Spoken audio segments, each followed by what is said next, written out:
මීළඟට සිංහල භාෂාව හා සාහිත්‍ය විෂය ඉගැන්වීමේදී ඉගෙනුම් ආධාරක ලෙස සජීවී නිදර්ශක හා ක්‍රියාකාරී අත්දැකීම් ඵලදායී ලෙස යොදා ගන්නා ආකාරය විමසා බලමු. මෙහිදී විශේෂයෙන්ම සිසුන් තුළ චතුර්විධ භාෂා කුසලතාවන් හා නිර්මාණාත්මක ලේඛන කුසලතාවන් වර්ධනය කර ගැනීම සඳහා ගුරුවරයා පන්ති කාමරයේදී ඉගෙනුම් ආධාරක භාවිත කිරීම වඩා වැදගත් වෙනවා. එසේම ශිෂ්‍යයාට ඍජු ඉගෙනුම් අත්දැකීම් මෙමගින් ලබා දීමට ඇති හැකියාව වඩා ප්‍රබලයි.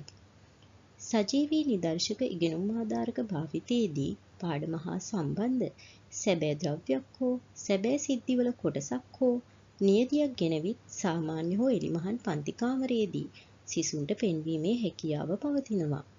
නිදසුන් ලෙස ශාක කොටස්, විවිධ පාෂාණ, චෙක්පත් ආදිය සඳහන් කරන්න පුළුවන්. ඒ වගේම ක්‍රියාකාරී අත්දැකීම් යනු යමක් ක්‍රියාත්මක වන ආකාරය දෙස බලා ඉගෙනීමයි. ඒ අනුව සිංහල විෂයේදී ඉගෙනුම් ආධාරක ලෙස සජීවී නිදර්ශක හා ක්‍රියාකාරී අත්දැකීම් යොදාගත හැකි අවස්ථා කිහිපයක් විමසා බලමු.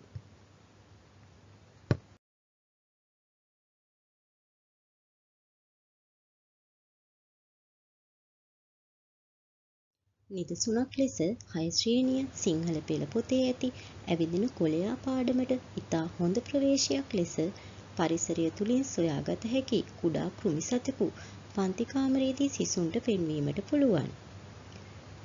පේර කොළයා, කොස් කොළයා වැනි සතුන් සැබෑ පරිසරයේදී සොයා ගැනීම තරමක් දුර්ලභ වුවද වන්දා වැනි සත්වයින් නිතරම පාහේ අපාවට පරිසරයේ දැක ගන්න පුළුවන්.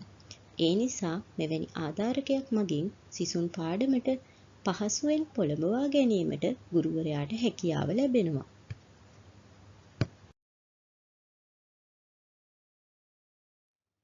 ඒ වගේම 6 ශ්‍රේණිය පෙළ පොතේ එන 13 වන පාඩම වන අග්ගලකණ්ඩෝම් පුතා පාඩම සිසුන්ට ඉගැන්වීමේදී දේශීය ආහාර, දේශීය කැවිලි පෙවිලි පිළිබඳ සිසු උනන්දුව ඇති කිරීමටත් පාඩමට සිසුන් ආකර්ෂණය කර ගැනීමටත් ඉගෙනුම් ඵලයන් කරා පහසුවෙන් ළඟා වීමටත් හැකි අයුරින් ඉගෙනුම් ආධාරකයක් ලෙස සැබෑ ලෙසම දේශීය කැවිලි පෙවිලි වර්ග, දේශීය කුළුපඩු වර්ග කිහිපයක් පන්තියට ගෙනවිත් පෙන්වීමට හැකියාව තියෙනවා.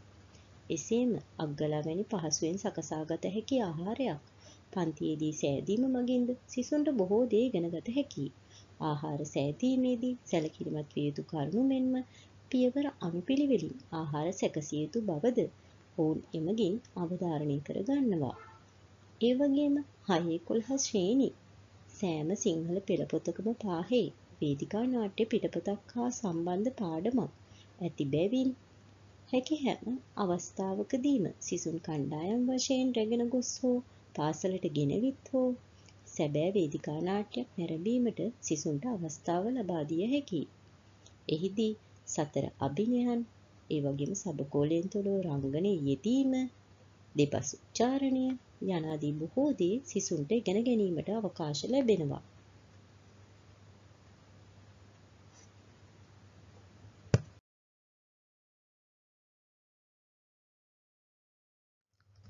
ඒ වගේම ප්‍රායෝගික ලේඛන පාඩම සිසුන්ට ඉගැන්වීමේදී එදිනෙදා සැබෑ ජීවිතයේ භාවිත කරන ප්‍රායෝගික ලේඛන කිහිපයක් සජීවී නිදර්ශක ලෙස පන්තියේදී පෙන්වීමට හැකියාව තියෙනවා.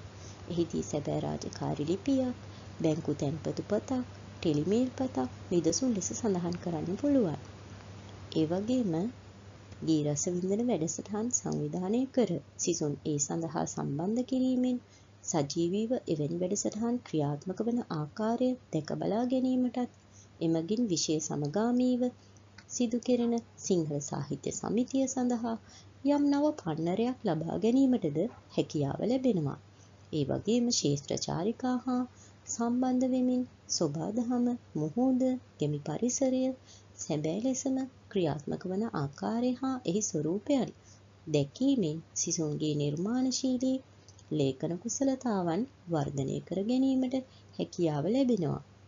ඒ අනුව වෙනත් විෂයන් වගේම සිංහල භාෂාව හා සාහිත්‍ය විෂයේදීද යම් අවස්ථාවන්හිදී පාඩම සංවර්ධනය උදෙසා ගුරුවරයාට ඉගෙනුම් ආධාරක ලෙස සජීවී නිදර්ශක හා ක්‍රියාකාරී අත්දැකීම් භාවිත කළ හැකි බව පෙනී යනවා.